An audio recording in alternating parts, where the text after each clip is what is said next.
सीधे सीधे उन्होंने कह दिया भाई कि ये जो आयोजन किया गया है ये बढ़िया आयोजन है, व्यवस्था में कहीं कोई कमी नहीं है। उसके बाद भी आपकी साथी पार्टी राजनीति कर रही है और आपके राष्ट्रीय अध्यक्ष भी सवाल पूछ रहे हैं, कहते हैं गरीबी दूर नहीं होगी स्नान करने से।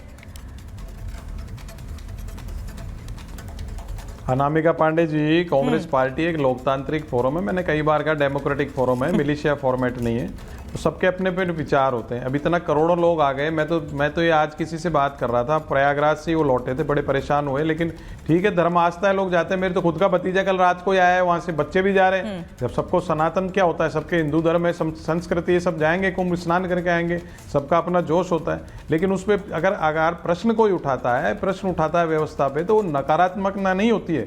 अगर लोकतांत्रिक व्यवस्था है तो प्रश्न भी उठेंगे, उसका जवाब देना चाहिए। मैं तो वैभव कृष्ण डीआईजी, उनकी आपने अभी नाम बताया, अमिताभ, ये सबकी तारीफ करी है पुलिस वालों की कि लग रहे हैं 24 घंटे काम कर रहे हैं, लेकिन इतना बड़ा आयोजन होता है तो कुछ ना कुछ कमी तो रहती है। 8-8, 10-10 घंटे लोग परेशान हो रहे हैं। उसके अगर हम व्यवस्था कानपुर, कौशंबी, वाराणसी थोड़े थोड़े और कैंप्स करके धीरे धीरे उनको लाते, वो और सुधार किया जा सकता है। तो सुधार की बात करना, व्यवस्थाओं पर प्रश्न करके सुधार के सुझाव देना कोई बुरी बात नहीं, अच्छी बात है, नकारात्मकता नहीं है, जो अभी योगी जी आपको टीवी पे बता रहे थे। दूसरी बात, अब ये दोनों किस प्रकार से तू में कर रहे हैं। अगर कुंभ का मेला चल रहा है, सनातनी हो तो भाई किसी के लिए आप शब्दों का प्रयोग मत करो, अपने अंदर बिल्कुल जो आत्मा है शुद्ध रखो एक दूसरे के प्रति। राजनीति अलग है, चुनाव अलग चीज है। और कुंभ का स्नान जो है उसमें जो भी अव्यवस्था हो रही है उसमें प्रश्न उठाइए, आप उनको प्रश्न उठा के क्योर करिए। मैं तो कह रहा हूँ सारे राजनीतिक दलों को अपने जो कार्यकर्ता है एक स्वयं सेवक के रूप में वहां पेश करना चाहिए, लोगों को तकलीफ नहीं हो। और डीके शिव कुमार ने क्या गलत कहा, अब आपने खड़गे साहब की बात की, तो एज अ प्रेसिडेंट उन्होंने बात जो बीजेपी स्टेटमेंट देती है उसका काउंटर किया है, कोई सनातन पे प्रश्न नहीं किया।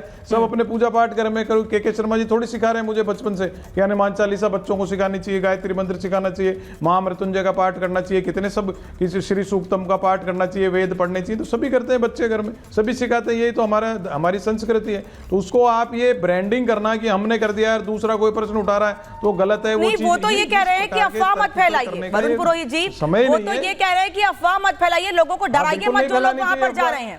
वो तो ये कह रहे हैं कि जो बड़ी संख्या में लोग जा रहे हैं या अभी आने वाले 10 दिनों में जाने वाले हैं, उनमें डर मत पैदा कीजिए। बस उनको लेकर, इस महाकुंभ में, इस आयोजन को लेकर, मेला क्षेत्र को लेकर डर फैलाना, अफवाह फैलाना, जी हाँ दोनों ही गलत बात है। तो उसका इलाज करना चाहिए। अब मैं प्रीति पांडे जी 10 दिन से ज्यादा तक कुंभ मेला क्षेत्र को देखकर आई हैं, सब कुछ देखा है आपने, लंबे समय तक वहां पर आप रही हैं। अब आप बता दीजिए वहां पर क्या देखा है आपने, इसलिए सबसे आखिरी में आपके पास। पहले सबसे बड़ी बात कि जो नेता अपने चुनावी, मुझे बहुत खराब लग रहा है ये सब बोलने में, हमें महाकुंभ की बात करनी चाहिए।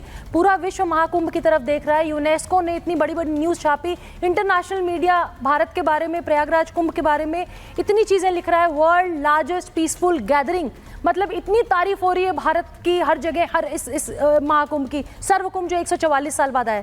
दिक्कत क्या है कि जो नेता अपनी चुनावी रैली में 1 लाख सीट नहीं भर पाते, 5 लाख 10 लाख सीट नहीं भर पाते, 40 करोड़ आस्था की डुबकी जिस जगह पे लगा चुके हैं श्रद्धालु, वहां के ऊपर सवाल उठा रहे हैं, सबसे बड़ी बात है।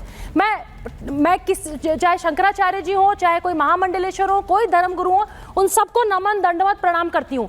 लेकिन सबसे बड़ी शर्म मुझे तब आ रही थी जब आपके चैनल पे, जब सपा के प्रवक्ता यहाँ बैठ के शंकराचार्य जी के बारे में बोलते हैं। वो शंकराचार्य जी जिनको गोदौलिया चौराहे, काशी, हमारे बनारस में गोदौलिया चौराहे पे डंडों से, लिटरली डंडों से पीटा गया था, तब उनको याद नहीं आया कि ये शंकराचार्य है, ये महामहिम है, ये महामंडलेश्वर है, ये धर्मगुरु हैं। तब तो इनकी उस समय की इनकी पुलिस ने डंडों से पीटा था और यही सपा गवर्नमेंट ने पिटवाया था। तो ये जवाब उनके लिए है कि उन शंकराचार्य की चिंता आप ना करें, वो हमारे धर्मगुरु हैं, हम उनकी चिंता कर लेंगे, सपा वालों की चिंता करने की जरूरत नहीं है। जिन्होंने कभी सैफई महोत्सव के बाहर जिले में काम नहीं किया उत्तर प्रदेश में, वो 40 करोड़ की गैदरिंग पे सवाल उठा रहे हैं, बहुत शर्म की बात है। अब आइए जो वहां पे व्यवस्था, उसके बारे में बात करती हूँ।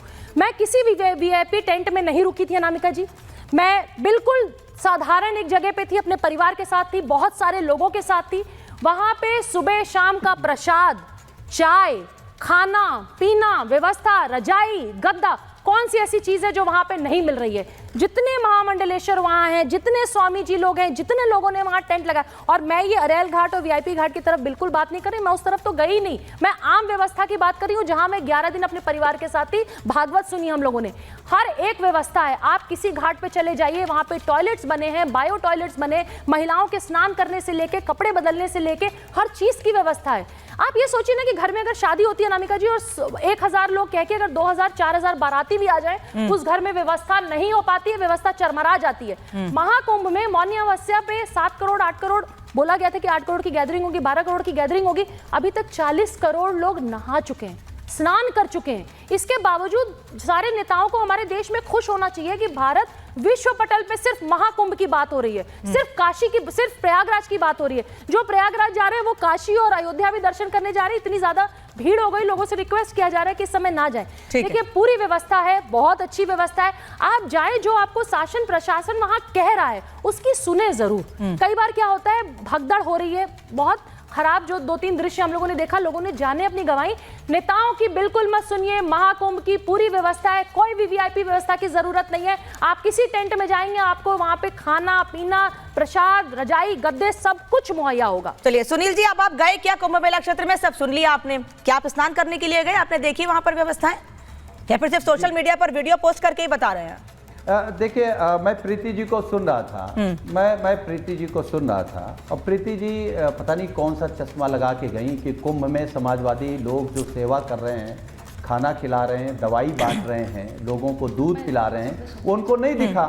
हम तो समाजवादियों से कहेंगे कि अब की जब ये प्रीति जी जाएं, इनको इतना दूध पिलाएं, इतना दूध पिलाएं कि इनको समाजवादी लोगों की भी सेवा दिखाई दे। हम लोग भी चाहते हैं भव्य कुंभ हो, कुंभ में कोई अव्यवस्था न हो, उसी लिए काम कर रहे हैं, कुंभ के लिए काम कर रहे हैं। हम सरकार की चरण वंदना करने वाले लोग नहीं हैं, हम तो विपक्ष में है ना, जनता ने हमको विपक्ष में बिठाया है, और लोकतंत्र में जो विपक्ष होता है वो सरकार का आईना होता है। हम तो आईना दिखा रहे हैं, आईने में अगर किसी को कालिक दिख रही है तो भाई हम क्या कर सकते हैं? अच्छा, अब ये बताइए के शर्मा जी, अफवाह फैला रहे हैं। अरे भाई, अगर हम अफवाह फैला रहे हैं तो आप FIR करिए। चलिए के शर्मा जी, अब ये कह रहे हैं कि कुंभ मेला क्षेत्र को भारतीय, जेल भेज दीजिए। अच्छा ठीक है सर, आ रही हूं। ये कह रहे हैं कुंभ मेला क्षेत्र को या कुंभ मेले को भारतीय जनता पार्टी अपना आयोजन ना बताए, ये तो एक व्यवस्था है, ये आयोजन है, ये तो आयोजन होना ही था 12 साल के बाद। उसके बाद कहते हैं इस पर राजनीति नहीं होनी चाहिए, फिर खुद कह रहे हैं कि वहां समाजवादी पार्टी के लोग कैसे लोगों को दूध पिला रहे हैं, सेवा कर रहे हैं। ये देख लीजिए, जनता तो जनता है, लोग तो लोग है ना, सेवक तो सेवक है, उसे पार्टी में बांटने की क्या जरूरत है? नहीं, सेवा कर रहे हैं भाई, हम तो हाँ, तो सेवा कर रहे हैं। रुकिए शर्मा जी, के शर्मा जी नहीं सेवा कर रहे हैं, के शर्मा, आम आदमी में बहुत लोग हैं जो लोग सेवा कर रहे हैं। ठीक है सर, सुन रही हूँ के शर्मा जी। तो महाकुंभ का आयोजन सफल हो, ये हम लोगों की भी जिम्मेदारी है। मैं मानता हूँ। अरे भैया बंद हो जाओ ना यार, बंद हो जाओ, बोल लिए ना। मैं मानता हूँ के शर्मा जी की आवाज कम है, थोड़ी बढ़ाइएगा। सुनील साजन सुलझे हुए हैं, लेकिन आज इतने बौखला के अपना आपा खोके किसी के पिता और किसी के ऊपर, वो भी मेरे पिता के ऊपर आ गए, तो इससे मुझे समझ आ गया कि वो कितने बौखला चुके हैं। मैं मानता हूँ अच्छे से डिबेट करते हैं, लेकिन आज आपके पिता पर क्यों है सुनील जी? आपको, आप किसी के पिता पर जाके बात कर रहे हैं कि किसी की बपौती की बात कर रहे हैं। सनातन किसी की बपौती नहीं है, इतनी ही समझ आपके पास, योगी जी ने कहा, इतनी ही सोच आपके पास नहीं बची है, इतनी बौखला के मिलती उनकी हार से, इतनी आपकी चली गई। अब मैं आता हूं, मैं विषय पे आ रहा हूं, मैं विषय पे ही आ रहा हूं। मैं दूसरी बात कह रहा हूं, अभी आपने कहा तमाम लोग वहां सेवा भाव से राम ने हरा दिया, ये राजनीति के भाव से कर रहे हैं, जो यहाँ बैठ के गिना रहे हैं कि आप सुन लीजिए भैया, आप क्यों इतने पागल हो जाते हैं? आप जान लीजिए, आप मुस्लिम तुष्टीकरण के चैंपियन हैं, कभी सनातनी के हितकारी हिंदुओं के नहीं हो पाएंगे। लाख कर लीजिए, पूरे हाथ आपके खून से रंगे हैं, नहीं मिलेगा, पूरे हाथ आपके रंगे हुए हैं हिंदू आस्था पर, आस्था के खून से, ये जान लीजिए आप।